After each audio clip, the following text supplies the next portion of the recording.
Mesdames et messieurs, bonjour, bienvenue à cette émission spéciale de ce jour, mardi 20 juillet 2021, où le monde entier célèbre donc la fête de la Tabaski, la fête d'El Kibir. Nous allons en parler tout au long de ce plateau spécial qui est organisé à cet effet. D'abord, je dis Aïd Moubarak à toutes et à tous. Elle est célébrée chaque année pendant le 10e mois, sinon 10 jours après le Hajj, le 10e mois donc de Hajj, le dernier du calendrier musulman après Waqfat, Arafat, Eid el-Kébir, la fête du mouton ou la grande fête qui est l'une des célébrations de la foi musulmane, de la foi islamique. Au cours de ce plateau spécial avec nos invités, nous allons nous intéresser à comment les croyants musulmans d'aujourd'hui célèbrent-ils cette fête, quelle conception ont-ils de la fête, est-ce que cette manière de célébrer est-elle véritablement en adéquation avec les textes canoniques islamiques, quel sens donne-t-on à l'aumône, le partage, autant de questions auxquelles nos invités vont apporter des éclaircissements. Mesdames et messieurs, bienvenue à cette émission spéciale Tabaski 2021. Nos invités, ils sont sur place. Je commence par Naïl Sani Chitou. Monsieur Naïl Sani Chitou, bonjour. Oui, bonjour, monsieur. Merci d'être là ce matin, monsieur Sani Chitou. Je précise que vous êtes professeur de la langue arabe à la faculté marcaise de Sakété. Vous êtes également imam de la mosquée centrale d'Avotro. Merci d'être là ce matin. Merci, cher monsieur. Très bien. Avec vous, nous avons monsieur Amoussa Raimi. Monsieur Amoussa Raimi, métaphysicien, musulman pratiquant. Merci d'être là, monsieur Amoussa Raimi. Dieu est grand. Bonjour, El Mourak. On rend grâce à Dieu. Très bien. Pour cette occasion que nous avons encore d'honorer la mémoire d'Abraham. Très bien. Merci à vous. Et puis le troisième invité, monsieur Nassirou Alao. Monsieur Nassirou Alao, bonjour. Bonjour. Merci d'être là ce matin. Vous êtes professeur de langue arabe, vous êtes islamologue. Avec vous, nous allons comprendre aujourd'hui la fête de la Tabaski, le sens qu'on donne à l'aumône. Alors, tout de suite, à monsieur Alao, Nassirou, quand on parle de la fête de la Tabaski, pourquoi? Pouvez-vous nous faire l'historique, de façon brève, la jeunesse de cette fête de la Tabaski? Alhamdulillah, wassalatu wassalam ala rasulillah. Et nous remercions Allah qui nous a gardés à ce jour. Lui qui a voulu déjà nous accorder la pleine santé, la longévité, qui a voulu encore que nous soyons de ceux-là qui vont fêter le jour d'aujourd'hui. Il y a plusieurs parmi nous qui ont espéré le jour et qui ne sont plus de ce monde-là. Il y a d'autres qui sont de ce monde mais qui sont dans les hôpitaux, d'autres incarcérés. Alors nous remercions lui qui a voulu nous choisir nous autres, pas parce que nous sommes les meilleurs, mais juste parce que lui il a voulu que nous soyons encore en bonne santé aujourd'hui ici sur ce plateau-là. Également nous demandons à Allah d'accorder sa paix et son salut sur le meilleur des hommes, le prophète Mohammed sallallahu alayhi wa sallam. Alors, vous nous avez demandé de vous donner un peu l'histoire de cette fête. Pourquoi, d'où est-ce que cette fête est venue? Oui, déjà, je tenais à mentionner que le mois de Zulhijjah, c'est le 12e mois, d'accord, pas le 12e mois du mois lunaire. Et la fête se célèbre le 10e jour de ce mois-là. Voilà ce que j'ai dit. Alors, la fête de la Eid al-Kabir, c'est pour commémorer l'histoire d'Abraham avec son fils. Parce que Abraham, n'ayant pas d'enfant, avait demandé à Dieu de lui accorder un enfant alors qu'il était déjà à un âge beaucoup plus avancé. Alors Dieu lui a promis de lui accorder cet enfant-là. Mais en son temps, il avait fait une promesse à Dieu. Vous voyez ce qu'il avait fait une promesse à Dieu. Alors, lorsque Dieu lui a donné cet enfant-là, à un certain âge, Dieu lui a rappelé sa promesse qu'il avait faite. C'est une promesse qu'il n'avait pas honorée. Oui, la promesse qu'il n'avait pas honorée. Ouais, donc Dieu lui a rappelé cette promesse-là. C'était quoi la promesse? Il devait se sacrifier, il devait faire un sacrifice à Dieu. Alors Dieu lui a rappelé que le sacrifice qu'il devait faire à Dieu, c'est d'immoler son enfant, Ismaël. Vous voyez ce qu'il dit? Alors il a fait part de cela à son enfant Ismaël qui lui a rappelé que si telle est la volonté de Dieu, je ne m'y opposerai pas. Très bien. D'accord. Alors c'est au moment où il devait faire cette immolation que l'ange Gabriel lui a apporté une bête, d'accord, à immoler à la place de Ismaël. Du coup, la permutation a été faite lors même de pouvoir, au moment où l'instant même devait poser l'acte là, c'est à ce moment-là que l'ange Gabriel lui a parvenu pour lui montrer que non, il lui a décès une bête qui devait immoler à la place d'Ismaël. Donc c'est pour commémorer cet événement-là qui témoigne la crainte d'Ismaël à son créateur, le fait aussi de respecter l'engagement qu'il avait pris envers son créateur. Donc aujourd'hui, tous les musulmans ensemble commémorent cet événement-là, cet instant-là, pour honorer aussi bien Abraham, qui a voulu honorer son engagement également, et son fils Ismaël, qui aujourd'hui est le témoignage même de fait d'honorer un engagement qu'on a pris. Très bien. Aujourd'hui, tous les musulmans doivent pouvoir, le 10e jour du mois de Zulhijja, tous les musulmans commémorer cet événement-là ensemble pour faire déjà rappeler la crainte de Dieu. C'est déjà de ça qu'il s'agit, la crainte de Dieu. Vous voyez ce qu'il dit. En plus de cette crainte de Dieu, maintenant, on se réjouit après tout un sacrifice donné. Surtout que ça a eu lieu souvent le 12e mois où c'est un rituel qui est fait. D'accord. Tous ceux qui ont les moyens doivent pouvoir aller au pèlerinage pour aller faire un ensemble de rituels. Et c'est suite à cela, le 10e jour de ce mois-là, que nous devons normalement célébrer immoler la bête pour commémorer cet événement. Très bien. L'imam Sani Chitou, oui, c'est bien cela. Aujourd'hui, tout est assimilé à l'immolation d'une bête. Oui. Pourquoi est-ce qu'aujourd'hui c'est devenu une obligation? Je peux pour ne pas dire l'un des piliers de tout musulman. Pourquoi immoler une bête est devenu une obligation? Non, ça dit cette correspondance, sacrifice d'un fils qui s'est manifesté par le mouton. Oui. Pourquoi aujourd'hui les gens ont compris que c'est une obligation? Alhamdulillah, nous remercions Allah subhanahu wa ta'ala. Et ça c'est très important d'abord. Et je remercie monsieur le journaliste, je remercie tous les invités ici présents. C'est d'abord un honneur d'être là devant vous pour débattre de ce sujet-là. J'aimerais dire d'abord que immoler une bête n'est pas une obligation. Ce n'est pas une obligation. Le statut du sacrifice que l'on fait le 10e jour du mois de Zulhijja, qui est le dernier mois de l'année hégirienne, n'est pas une obligation pour tous les musulmans, mais c'est un acte surrogatoire, c'est une sunna, c'est la tradition. C'est la tradition du prophète sallallahu alayhi wa sallam, ce qu'on appelle sunna, et c'est une sunna fortement recommandée, c'est tout. C'est très recommandé. C'est juste une recommandation, ce n'est pas une obligation. Ce n'est pas une obligation. Très bien. Donc c'est une recommandation, mais pour ceux-là qui ont les moyens. Et c'est cela quand même dommage que, ayant les moyens, on ne puisse pas le faire. Un musulman qui a les moyens, qui ne le fait pas, il est en train de perdre beaucoup de récompenses. Et à Dieu ne plaise, il se peut que le jour de la résurrection, il regrette énormément cet acte-là. De ne l'avoir pas fait. De l'avoir pas fait. De l'avoir pas fait. Et c'est très important. On a demandé au prophète même, sallallahu alayhi wa sallam, pourquoi nous immolons. Il a dit que c'est la tradition de votre père Ismaïl, de votre père Ibrahim alayhi salam. C'est sa tradition. Et le prophète, pendant 10 ans, d'après ce qu'ils nous ont rapporté, le prophète pendant 10 ans n'a jamais manqué d'immoler la bête. Donc c'est en cela qu'on dit que c'est une sunna fortement recommandée. C'est une tradition du prophète Mohammed, mais qui est fortement recommandée. Ce n'est pas une obligation.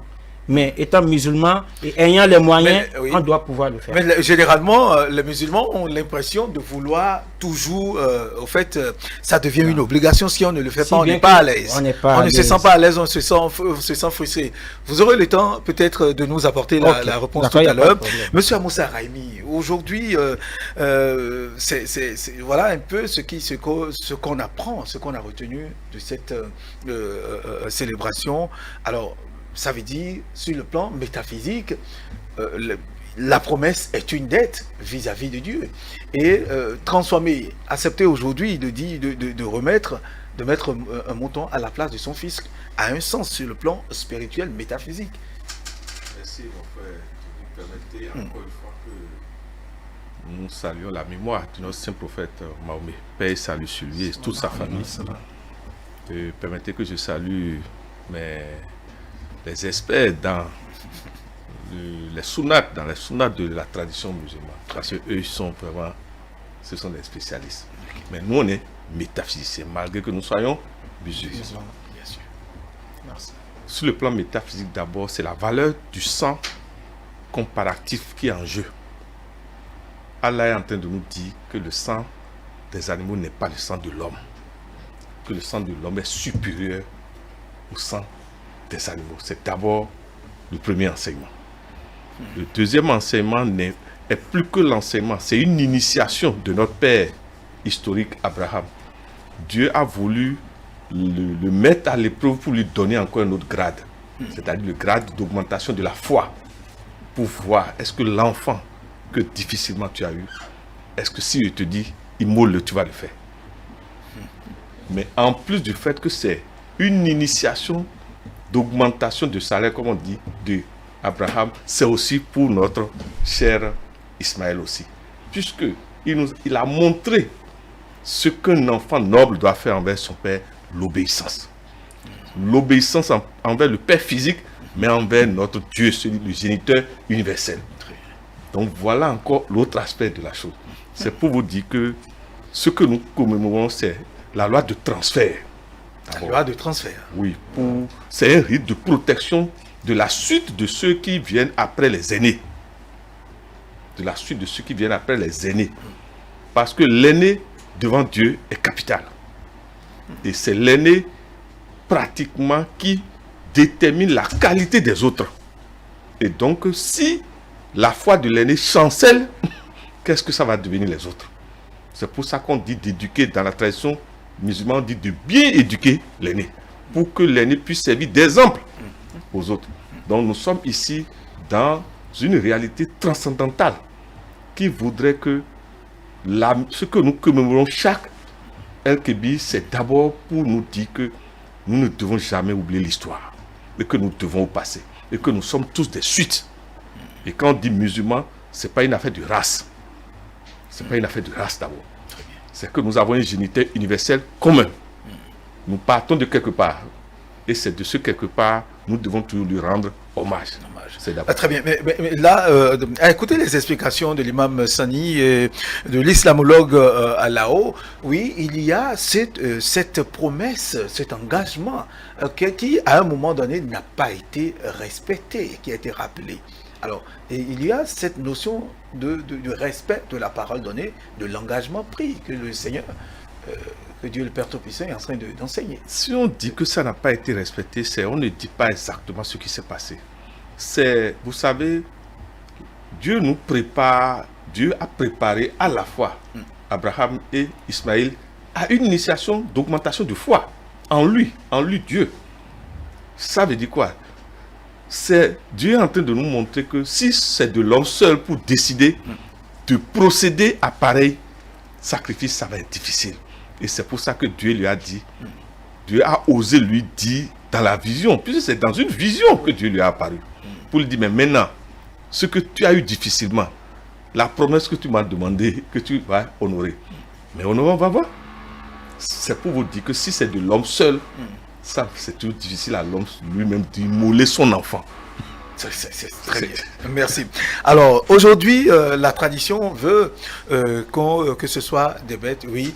Et aujourd'hui, tout le monde court vers l'achat de ces bêtes-là. Alors, y a-t-il une manière différente ou bien un type de bête spéciale à immoler à cette occasion ou bien n'importe quel type de bête, qualité de bête est recommandée, monsieur Alao? Voilà, et déjà, pour ce qui est de type de bête, il y a des types de bêtes effectivement qui sont recommandés. Donc, on ne peut pas aller au marché acheter n'importe quelle bête et venir immoler pour dire qu'on veut faire le sacrifice à Dieu. Déjà, parmi les catégories de bêtes, nous avons ce que nous appelons communément les bêtes, je ne sais pas comment on l'appelle en arabe.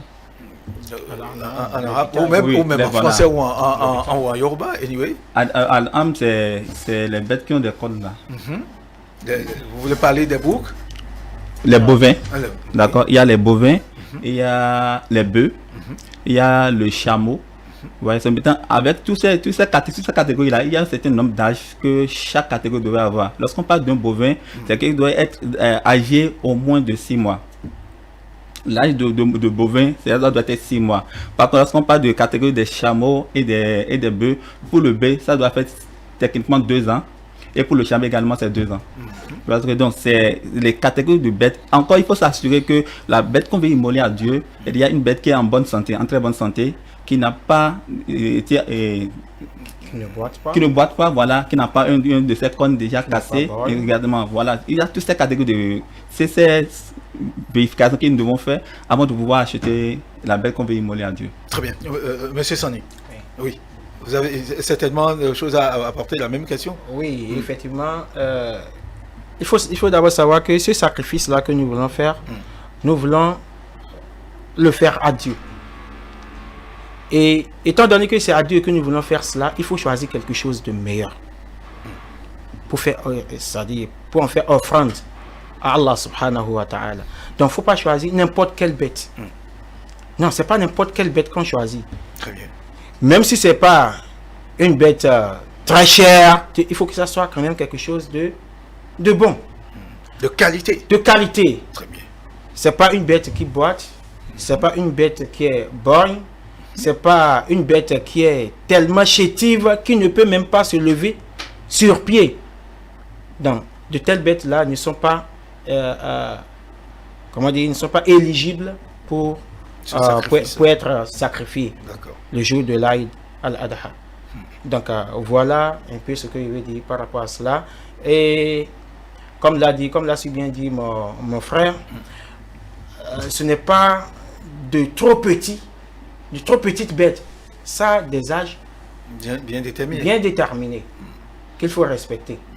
Donc, il ne faut pas aller chercher un bovin de 3 mois, de 4 mois et dire que c'est avec ça nous voulons. Non, c'est pas ça. C'est pas ça ce qu'on demande. Très bien. Alors, au cours, comme ça se passe d'ailleurs, ça s'est passé il y a quelques minutes, depuis 10 heures, la prière a commencé. Obligatoirement, cette cérémonie de prière commune se passe avant qu'on ne passe à l'émolation de ces animaux, Monsieur Sani. Oui. Pourquoi cette prière? D'abord, je vais... Parce que ça devient une habitude, ça devient une habitude, une obligation, et tout le monde a envie d'aller, on se presse, et puis ça y est, tout le monde est là. Oui. C'est parce que je vais répondre avec un verset coranique. Oui. Où Allah subhanahu wa ta'ala dit au prophète sallallahu alayhi wa sallam, « Fasalli li rabbika wanhar » Prie pour ton Seigneur et immole. Fais le sacrifice. Prie pour ton Seigneur et sacrifie. Donc, il faut d'abord prier, et c'est maintenant après la prière qu'on passe au sacrifice. Et le prophète sallallahu alayhi wa sallam lui-même, il a eu à dire que celui qui immole sa bête avant d'avoir accompli la prière de l'Aïd, eh bien, il a juste immoler sa bête peut-être pour faire sadaqa, pour faire aumône, tout simplement, mais ce n'est pas le sacrifice demandé qu'il a fait ça. Ce n'est pas pour la tabaski. Ce n'est pas pour la tabaski. Ce n'est pas pour la tabaski. Il a juste immolé sa bête. Bon, comment le faire d'ordinaire, quoi. Ce n'est pas pour la tabaski. Mais si c'est pour la tabaski, c'est après la prière qu'on passe à l'immolation. C'est très important. C'est forcément après la prière. C'est forcément après la prière. Monsieur Aboussa Rami, alors quel sens doit-on donner, que comprendre de cela? C'est-à-dire forcément prier. D'abord, la qualité du bête. Je voudrais vous entendre sur la question. Quelle la qualité de l'animal à offrir à Dieu en sacrifice, et puis le jour même, la prière, l'utilité de cette prière-là. Remarquez que le saint prophète, paix et salut sur lui, dans les rites de l'Aïd el-Kébir, le premier rite qu'on dit, c'est le rite lié au nombre 3. C'est-à-dire le choix de l'animal sacrificiel. Et c'est ça que mes frères ont déjà. Le plus important, l'animal ne doit pas être handicapé. Parce que la loi de présentation sur les plans dimensionnels invisibles veut que celui qui se présente handicapé ne rentre pas dans le royaume des cieux. Parce que l'handicap est lié au péché, au vice. C'est d'abord ça. Tout handicap est le signe extérieur que vous avez des péchés encore à nettoyer, ou que vous avez commis des crimes dans le passé. Donc, ou que ce qui est instruit n'est pas au complet. merci. Donc, l'animal ne doit pas avoir d'handicap sur aucune partie de son corps. Deuxièmement, ne doit pas être malade ni chétif. Maintenant, au-delà de ça, il y a la deuxième étape qu'on appelle le moment sacrificiel. Or, ce moment sacrificiel est d'abord lié à ce qu'on a prié d'abord. Or, le rite de la prière est lié au nombre 7 et 5. C'est-à-dire, le premier, on fait 2 rakas, mais le premier, on récite 7 versets d'abord. Et au second, il récite 5 versets. Le 7, C'est takbirat. merci. Le 7 est lié directement à l'alliance encore de l'arc-en-ciel, du Dieu avec toujours Abraham. Je ne sais pas si vous voyez. Et le 5 veut dire le changement. C'est-à-dire, à partir du jour où vous avez fini la prière, vous avez fait le sacrifice, c'est comme un nouveau départ, une nouvelle alliance encore avec le Seigneur pour dire, désormais, je me suis purifié, je vais tout faire pour garder ta loi et ne plus être sale. Je ne sais pas si vous comprenez. Très bien. La prière là, au-delà de ça, est d'abord une communion entre nous, musulmans, suivant les espaces. C'est d'abord une communion, c'est-à-dire, pour le musulman, on ne prie pas seul cette grande fête. Non. Ça n'a pas de sens. Ça doit être un égrégore. En fait, c'est des moments, les 2 moments, en plus de la prière du Ramadan, c'est les 2 moments où nous nous reconnectons à l'égrégore musulman universel. Très bien. C'est une batterie énergétique, excusez-moi. Et c'est ça qui justifie l'affairement qu'on Mais sent c'est surtout ça. au niveau de tous nos... Perdre nos frères et cette amis. batterie, cette Toute personne ne veut énergie-là. rater ces moments de prière. Excusez-moi, comme mes frères ont dit, on a perdu beaucoup de choses. Parce que qu'est-ce qui prouve que la prochaine rencontre, tu seras vivant? Oui. Or, avec cette énergie, tu peux négocier tes péchés. On ne sait jamais. On ne sait jamais si Dieu doit te prendre à tout moment. Voilà. Très bien. Monsieur Alaonassiro. Alors, donc, nous en sommes à l'immolation donc, de l'animal à offrir en sacrifice. Il y a donc des versets spécifiques qui sont récités d'abord au cours de la prière à la place est dit de façon officielle, ce qui lance ce qui va se passer dans les maisons. Alors, c'est quel type de verset et pourquoi? D'ailleurs, et en fait, faut revenir à la question qui avait été posée. Pourquoi la prière d'abord? D'accord, D'accord. allez-y, oui. Il y a la prière d'abord, comme l'a dit l'imam, c'est déjà pour respecter l'ordre de Dieu. Qui considère il faut prier avant de faire le sacrifice. Vous voyez ce qu'il dit? Et il est demandé, au-delà de lui, il est demandé à ce que nous attendions après la prière que l'imam immole d'abord sa bête avant de venir à la maison immoler les nôtres. Vous voyez ce qu'il dit? Maintenant, pour ce qui est des versets qui... Ça a quelle signification?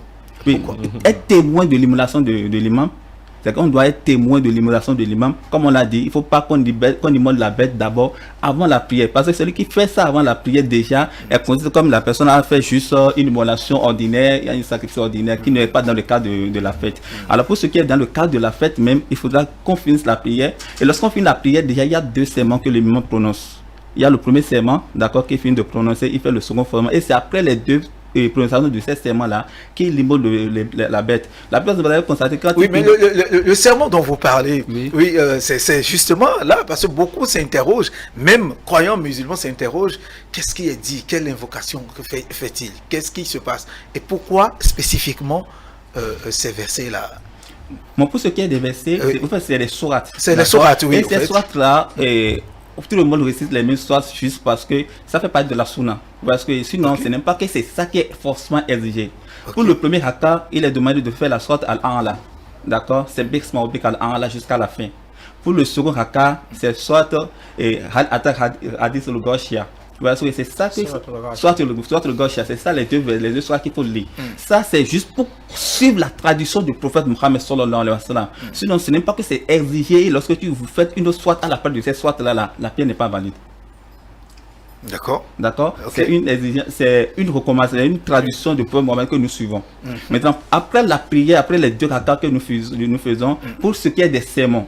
Le secret, c'est juste des prêches, des recommandations que l'imam fait par la suite pour exhorter, déjà remercier Dieu qui nous a facilité cette adoration. En plus de cela, exhorter les fidèles musulmans à comment est-ce qu'il faut célébrer la fête après la prière.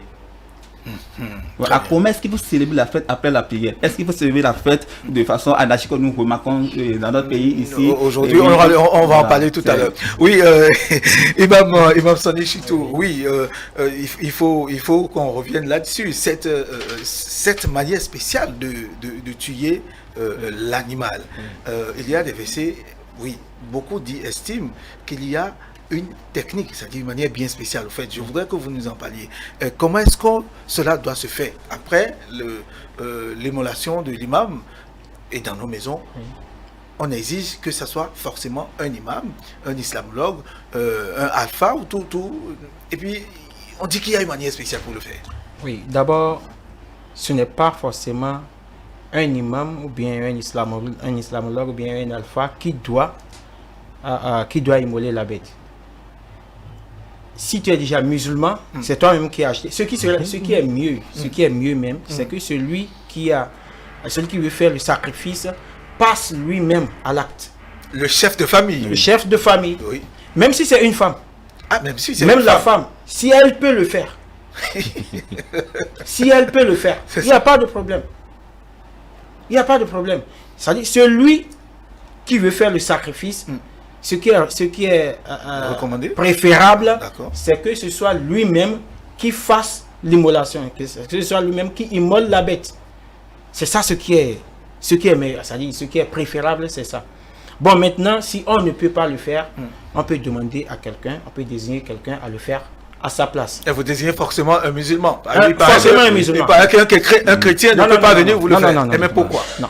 Oui, parce que... Pourquoi? C'est d'abord un acte d'adoration. Immoler une bête, que ce soit pour la fête de Tabaski, que ce soit pour une cérémonie de sortie, le baptême, n'importe quelle cérémonie. Quel que soit si nous voulons déjà immoler une bête, on l'immole au nom d'Allah. Au nom d'Allah. Au nom d'Allah. Au nom de Dieu. Dieu, le Père Tout-Puissant, le créateur du ciel et de la terre. C'est ça. Et il faut un musulman pour le faire. Mais pourquoi cette exigence?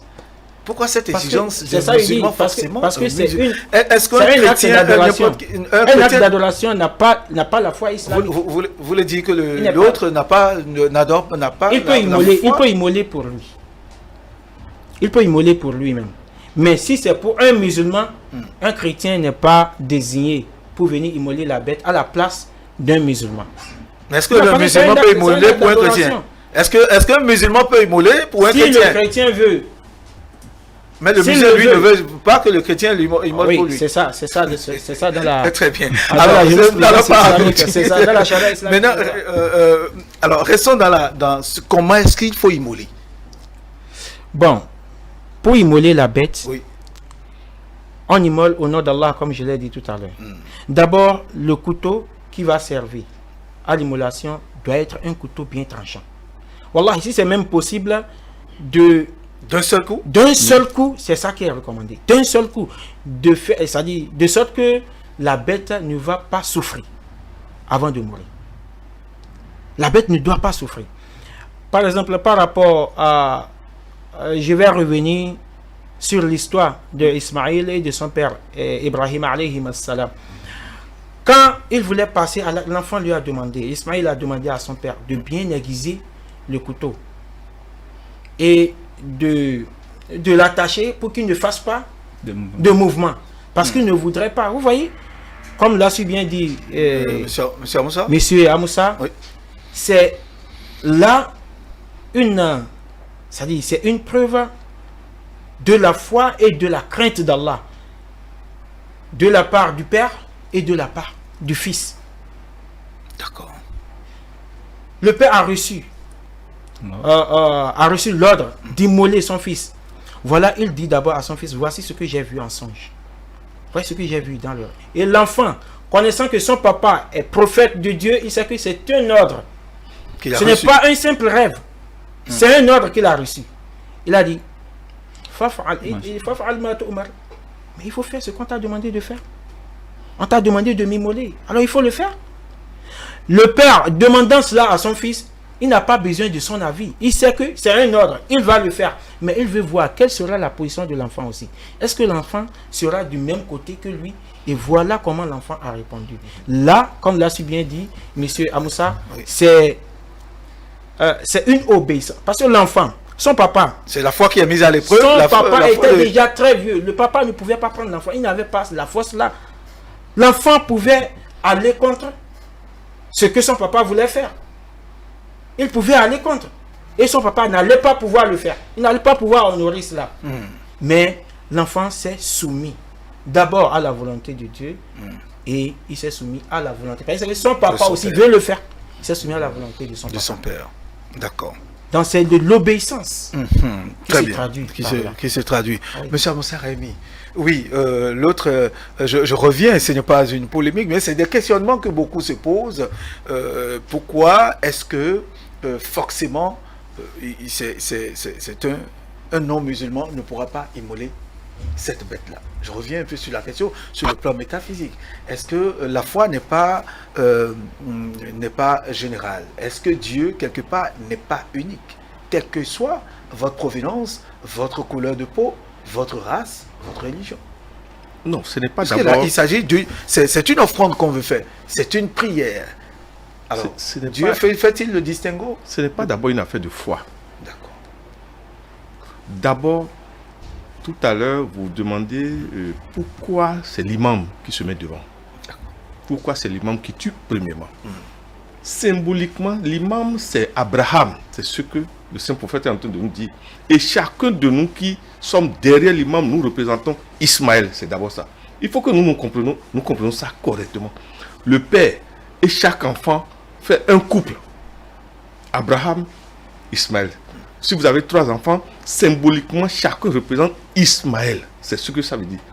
Je veux que vous compreniez. C'est pour ça qu'en intention, on nous demande de, après avoir honoré Allah, Ibrahim et son fils, nous devons aussi dire l'intention, c'est-à-dire citer les noms de nos enfants. Avant l'acte d'immolation. C'est ça. Mais au-delà de ça, ce que vous êtes en train de nous dire, c'est quoi? Il y a ce que nous appelons la filiation. Ne demandez pas à celui qui n'a jamais été à l'école coranique, n'a jamais ne s'est pas formé à la langue arabe, de commencer par parler arabe. Il va bégayer. Or, l'islam n'admet pas l'handicap dans le circuit, dans le déroulement des rites. C'est pour vous dire que c'est la notion d'égrégore qui se pose ici. Celui qui doit participer à l'égrégore doit être celui qui pratique les mêmes rites d'abord. Universellement, ce jour-là, pratiquement nous faisons les mêmes choses. Ça veut dire quoi? Nous sommes en train d'honorer une mémoire. Mais pourquoi vous avez qu'il y a une intrusion? Celui qui n'a jamais, qui ne connaît rien dans nos rites. C'est d'abord techniquement et scientifiquement d'abord ça. On ne peut pas demander à un considérer que c'est un intrus, c'est ça. C'est un intrus, excusez-moi. Maintenant, si un chrétien demande à un musulman d'immoler, c'est que ce chrétien est potentiellement aussi un autre musulman. Sinon, il ne peut pas en arriver là. C'est qu'il reconnaît la valeur de l'enseignement et des leçons que nous a laissé le Saint-Prophète.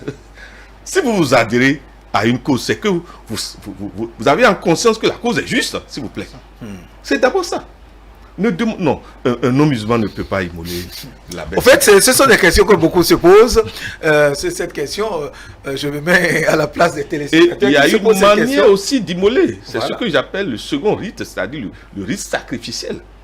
Maintenant que vous avez été témoin de la scène abrahamique avec Ismaël, quand vous venez à la maison, vous devez aussi savoir immoler. Ça veut dire que l'idéal, c'est que ce soit réellement le père. Et si le père n'est pas là, il vaut mieux que ce soit l'aîné. C'est-à-dire, il faut que ce soit le chef de file. Je ne sais pas si vous suivez. Parce que symboliquement, le père est en liaison avec Abraham lui-même. C'est d'abord la leçon qui est dedans. Le père, en faisant l'acte, est en train d'honorer une mémoire. Est en train de remémorer quelque chose. Ça veut dire que les anges, excusez-moi, l'ange Gabriel est là. Il se multiplie lui seul en multiples ce jour-là. C'est moi qui vous dis ça. C'est ça. Si vous avez la vision, vous verrez que s'il y a 5 commémorations dans une ville, les imams, le grand imam va, tout le monde verra l'ange Gabriel là. Vous voyez le mystère qui a lieu le jour-là? Dieu est en train de nous dire que lui, il est un et multiple en même temps. Que l'ange Gabriel est capable d'être ici, de se faire voir par Théodule, par mon frère, par mon frère. Il y a un autre mystère là. Très bien. Je ne sais pas si vous comprenez. Très bien, très bien. Merci, monsieur Amoussa Rami. Alors, c'est dit donc qu'il faut immoler la bête à diviser en combien de parties? Généralement 3. Oui. Alors, comment est-ce que le partage de ces 3 grandes parties se fait? Voilà, C'est là et comme on a dit, une fois la bête immolée, Oui. elle doit être divisée en 3 parties. D'accord. Une première partie pour la famille le jour de la fête, d'accord, à manger, pour bien fêter, se réjouir, ainsi de suite. La deuxième partie, c'est pour pouvoir partager ça à ceux autour de nous qui n'ont pas la chance, la capacité de pouvoir acheter une bête à immoler. Là, nous leur donnons ça pour leur permettre eux aussi de pouvoir fêter chez eux à la maison en toute jouissance comme nous autres. Et la troisième partie de cette bête-là doit être conservée dans la maison pour pouvoir être utilisée dans la maison, manger plus tard. D'accord? Ce qui veut dire que les 3 parties, la première partie est à manger à la maison le jour même de la fête. C'est-à-dire pour la famille. Pour la famille. Pour la oui. famille, d'accord. La deuxième partie, c'est à distribuer à ceux qui n'ont pas cette capacité de s'acheter une bête immolée, afin de leur permettre à eux aussi de fêter dans leur propre maison. Et la troisième partie, c'est à conserver pour pouvoir utiliser plus tard. Mais généralement, Imam Sonny, généralement, beaucoup ne respectent pas. À la date d'aujourd'hui, je parle des croyants, les croyants musulmans d'aujourd'hui, semble-t-il, je dis bel et bien, semble-t-il, semble ne pas respecter ces 3 moments de partage. Et c'est autre chose qui se passe généralement. Je ne voudrais pas citer de choses, mais je vous laisse aussi apprécier, parce que ça se passe autour de vous. Oui, merci. Merci, monsieur le journaliste.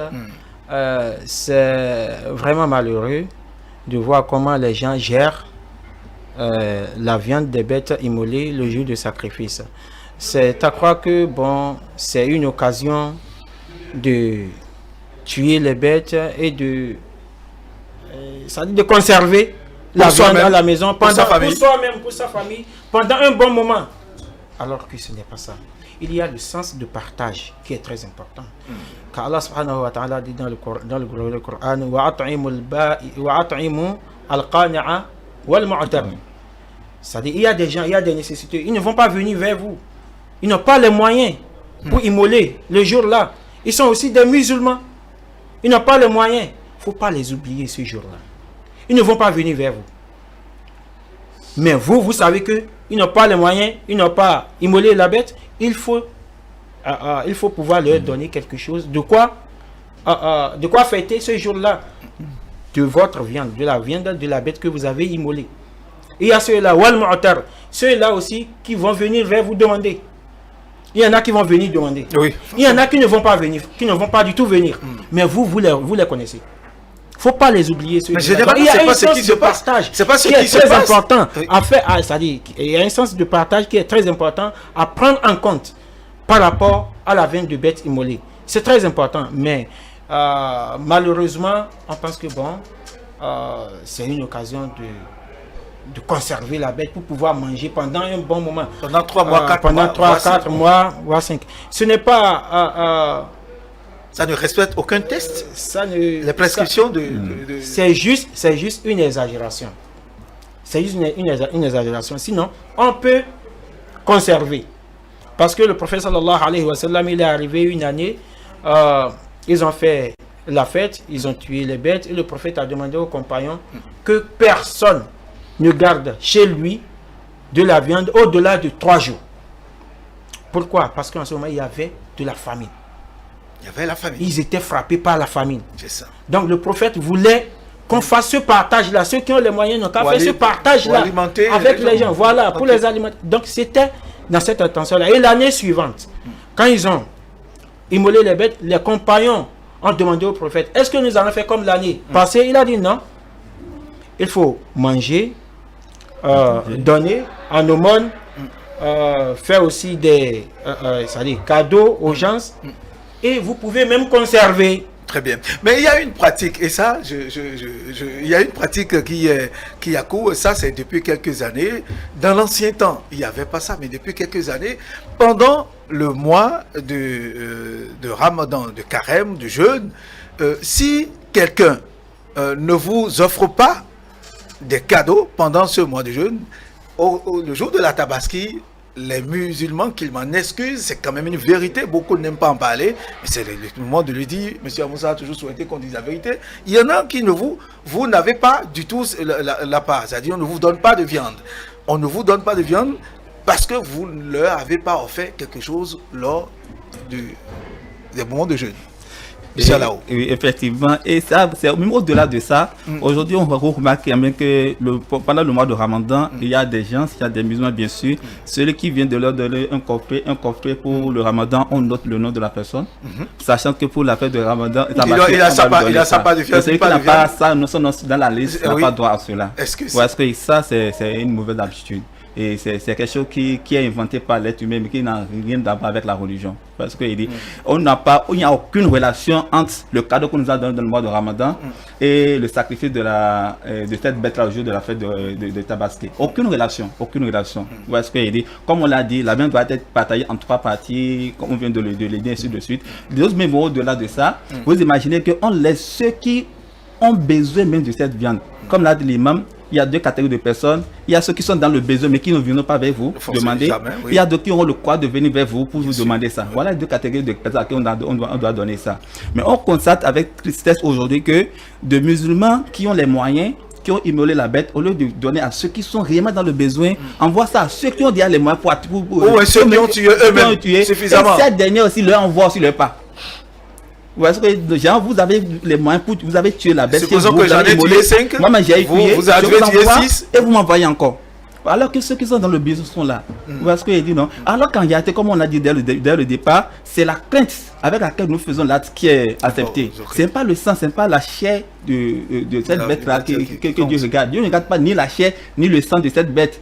C'est la quête avec laquelle nous avons immolé, la quête avec laquelle nous faisons ce sacrifice-là qui sera accepté de nous. Donc, du moment où il y a des gens qui sont dans le besoin, et cette sale habitude que nous avons aujourd'hui, nous devons savoir quand même que cette sale habitude n'a aucune récompense de la part de Dieu.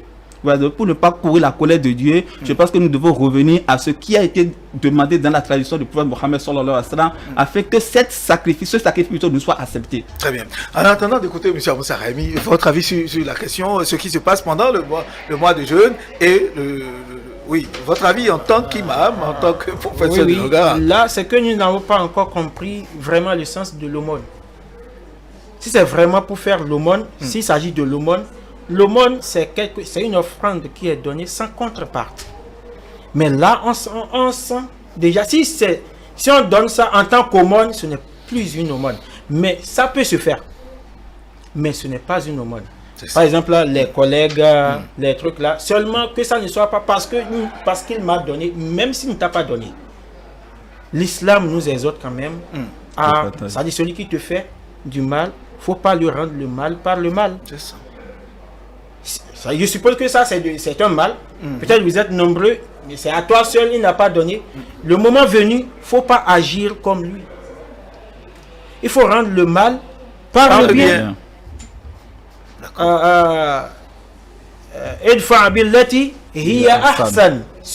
Ça dit, si tu veux, quelqu'un t'a fait du mal, si tu veux rendre, il faut rendre par quelque chose de meilleur. C'est ça. Donc, quand la Tabaski vient, toi, c'est ton tour maintenant de lui apprendre ce qu'il devait faire. C'est ça. C'est ça, normalement. Donc, la viande là qui est la bête, la viande qui est répartie, il y a une partie pour celui qui a immolé, et lui et sa famille. Il y a une partie pour Al-Aqarib, c'est-à-dire les proches, ou bien les collègues, les trucs là, il y a ça, et il y a une partie pour l'aumône. Vous voyez? Dans la partie qui est pour celui qui a immolé la bête et sa famille, ils peuvent manger dedans le jour de la fête et garder l'autre partie. Très bien. Et conserver ça. Donc, les 2 parties restantes, c'est pour les proches, les amis, les trucs là. Ça, ce n'est pas de l'aumône. C'est pourquoi il dit que c'est possible de faire ce que vous dites là, mais que ça ne soit pas dans l'intention de contrepartie. Il m'avait déjà donné, moi aussi je dois donner. Non, ce n'est pas ça. Monsieur Moussa Raimi, est-ce que ça interpelle la notion de l'aumône? Est-ce que véritablement ce qu'on est en train de dire là recale, n'est pas de l'aumône, ressemble de l'aumône, en donnant sens à l'aumône? Remarquez que la loi de l'aumône est une loi impersonnelle. Cela veut dire quoi? Ça ne connaît pas qui est qui. C'est le plus important, ça doit aller vers là où il manque. L'aumône ne doit pas aller vers il y a de l'abondance. Ce n'est plus de l'aumône. Ce n'est plus du tout de l'aumône. Mais ça n'a plus son sens. C'est pour vous dire que c'est une erreur qu'un musulman aisé envoie encore de la viande à un musulman aisé. Ça n'a plus de sens. L'idéal, vous savez, les 10 jours qui précèdent l'Aïd el-Kébir nous demande de nous retirer et de voir le point des indigents autour de nous, qui sont ceux qui souvent viennent et vous sentez que vraiment ça ne va pas. L'idéal, c'est ça, dans votre quartier. Au moins faire des promenades, voir réellement. Parce que si vous ne savez pas dans votre quartier qui sont des indigents, vous n'êtes pas un bon musulman. C'est ça. Vous n'êtes pas un bon musulman, s'il vous plaît. Et ce jour, la troisième partie, c'est dit bien dans la sounate, c'est pour les indigents, ceux qui n'en ont pas. Parce que ça joue un rôle, le fait que ceux qui n'en ont pas soient en joie comme vous aussi ce jour-là. Cette joie, souvent la joie de l'indigent est plus noble que la joie du riche, s'il vous plaît. Oui. Quand l'indigent est heureux, vous savez les bénédictions que vous avez. Mais dans notre tradition béninoise, il y a des problèmes. Que quand vous analysez, vous essayez de comprendre aussi le béninois musulman qui agit parfois. N'oublions jamais que la notion de sorcellerie est dans notre pays. Et que parfois l'acte que vous posez envers l'autre, il peut douter aussi de vous. Il y a des gens qui se disent ce jour-là, bon, celui qui m'envoie la viande là, s'il n'est pas sorcier, est-ce que sa femme n'est pas sorcière? Vous entendez des choses parfois. Parfois, vous offrez de la viande aux gens, mais ils jettent, s'il vous plaît. J'espère que vous savez ça. Oui, vous envoyez la viande à des indigents qui jettent. Oui, par peur qu'on se dit... Bon, c'est pour vous dire que nous sommes dans un contexte d'imbroglio. La foi est supérieure au doute. La foi est supérieure au doute. Quand vous avez la foi, qu'il soit sorcier, Satan ou démon, je vous en prie, soyez dans les lois divines et faites ce que vous devez faire. Rien ne vous arrivera. Rien ne vous arrivera. Ce sont des vérités. Ça fait partie d'un enseignement du prophète sallallahu alayhi wa sallam. C'est-à-dire, le fait nous a enseigné à avoir toujours une bonne idée de son prochain. Merci. Il faut avoir une bonne idée de son prochain. C'est ça. C'est ça qui raffermit votre foi. Ça veut dire que vous avez une foi. Ça raffermit la foi. Remarquez que qu'est-ce que le prophète, toute la sounate du prophète tourne autour d'un seul mot, l'intention. Analysez bien l'intention. L'intention, c'est le départ du péché ou des bonnes œuvres. Ce que vous voyez l'autre faire, vous êtes sûr que son intention est réellement bonne? Seul le Seigneur sait qui est qui et qu'est-ce qui est derrière ce que l'autre fait.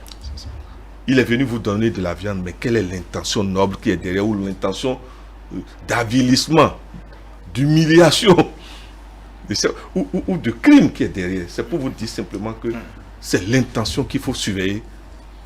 C'est ce que le prophète nous demande, l'intention. Le plus grand péché vient de là. Or, ce n'est pas visible l'intention. Oui, c'est pas très bien. Alors, monsieur Nassirou Alao, l'aumône, qu'est-ce qui en guise, puisque vous êtes professeur, islamologue, vous enseignez la langue arabe, donc autour de vous. Alors, quel enseignement pouvez-vous donner à vos fidèles, les croyants, par rapport à l'aumône? L'aumône, quel sens doit-il comprendre, avoir? Quel sens doit-il donner à ce geste qu'ils font au quotidien?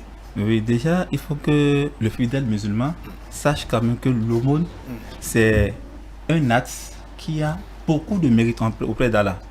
Parce qu'un acte qui a beaucoup de mérite. Aujourd'hui, vous allez remarquer quand même que déjà dans les piliers de l'islam, il y a l'aumône que le musulman, qui est une obligation pour le musulman qui a les moyens de sortir de son argent.